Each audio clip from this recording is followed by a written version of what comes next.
Welcome back to F1 Blogs, your ultimate destination for all things Formula One. In today's episode, we're diving deep into a major controversy that has shaken the very foundation of the current Formula One season, Red Bull Racing's height adjustment system that has come under scrutiny from the FIA. As we gear up for the United States Grand Prix in Austin, the fallout from this situation is raising eyebrows and questions not only about Red Bull's tactics but also about the integrity of the sport as a whole. We will explore the mechanics behind the allegations, the implications for Red Bull and their rivals, and how this might affect the championship standings as we enter the final stretch of the season. So, buckle up as we unravel the intricacies of this unfolding drama. And before we get started, if you haven't already, make sure to hit that subscribe button to F1 Blogs for the latest updates, insights, and analyses from the electrifying world of Formula One. The buzz surrounding Red Bull Racing has reached a fever pitch, particularly after the revelations about their T-tray floor system emerged post-Singapore Grand Prix.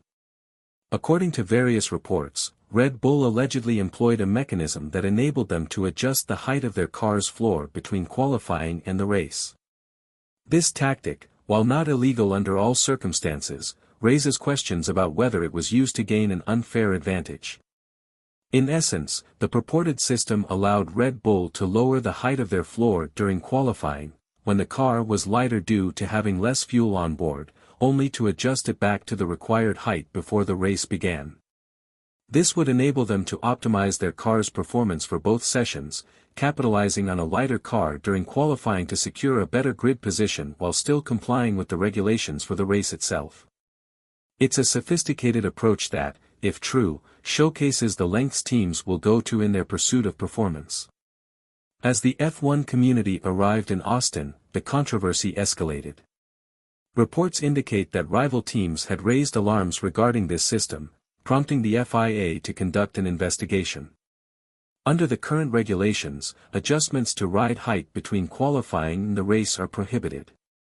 However, teams are allowed to make adjustments during free practice sessions leading up to qualifying, which adds another layer of complexity to the situation.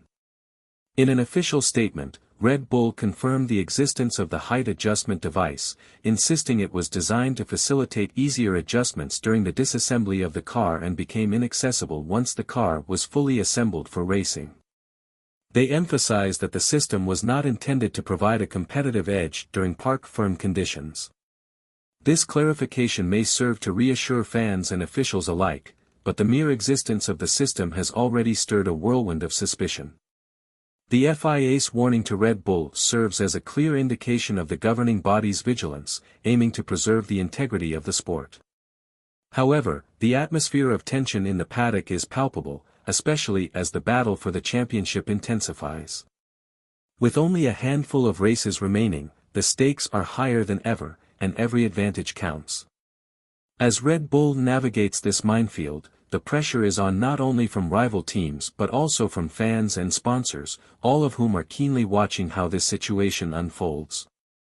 Interestingly, the context surrounding this controversy adds an extra layer of intrigue. Following a dominant performance early in the season, Red Bull experienced a notable drop in performance at certain races, sparking rumors that the height adjustment system might have been key to their earlier success. Observers have drawn connections between the alleged irregularities and a series of underwhelming performances, particularly after their impressive double podium finish in Japan. In Miami, both Max Verstappen and Sergio Perez struggled to keep pace with their competitors, leading to speculation that restrictions imposed on their ride height adjustment could be a significant factor. Paddock insiders noted that starting from the Imola race, Red Bull's cars appeared to struggle with cornering and handling, particularly when dealing with curbs. This could be a direct consequence of being unable to optimize the height between qualifying and the race, further fueling theories that the team had previously found a clever way to circumvent the rules. The big question on everyone's mind is, did the FIA uncover these issues earlier in the season and choose to address them now? Why has this controversy only come to light at such a critical point in the championship? Journalists and analysts alike are scrambling to make sense of the situation, piecing together the timeline and understanding the potential ramifications of these developments.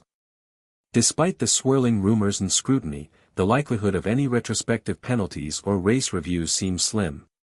The FIA appears more focused on ensuring compliance moving forward, particularly as teams prepare for the remaining races. As it stands, Verstappen maintains the comfortable lead in the championship standings, and with the season drawing to a close, Red Bull's focus will likely shift toward ensuring they can finish strong despite the distractions.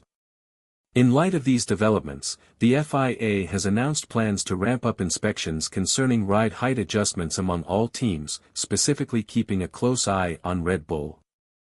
This step underscores the ongoing rivalry and the fierce competition that characterizes Formula One, as well as the intricate balance between innovation and regulation that teams must navigate to remain competitive. As we move closer to the United States Grand Prix, the atmosphere surrounding Red Bull is charged with uncertainty.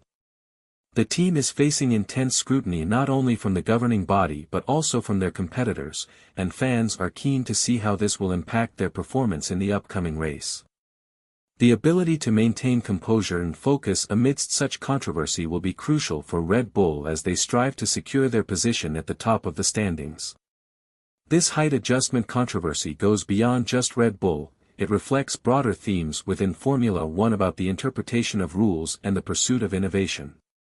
Red Bull has long been synonymous with cutting-edge technology and out-of-the-box thinking, and this incident raises important questions about the ethical boundaries of competition.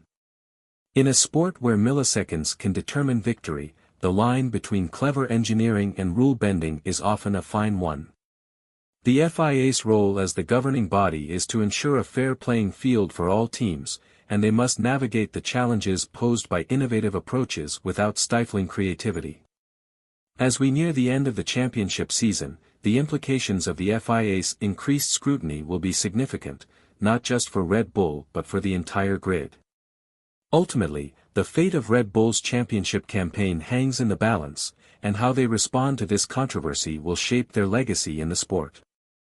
Will they successfully overcome the challenges posed by these allegations and maintain their dominance, or will the fallout from this situation create unforeseen difficulties in their pursuit of victory? As we prepare for the exciting races ahead, fans around the world are eager to see how this saga unfolds. The United States Grand Prix promises to be a thrilling event, and with so much on the line, every team will be pushing their limits to achieve success. The drama of the season continues, and as always, F1 blogs will be here to keep you informed every step of the way. Thank you for tuning in to this detailed analysis of the Red Bull height adjustment controversy. As we navigate through the twists and turns of the Formula One season, it's important to stay updated on the latest developments that could impact the championship. Remember to subscribe to F1 blogs for all the latest news, INSIG, HTS, and thrilling updates from the world of Formula One. We appreciate your support, and we can't wait to bring you more exciting content in the future. Until next time, keep the passion for Formula One alive.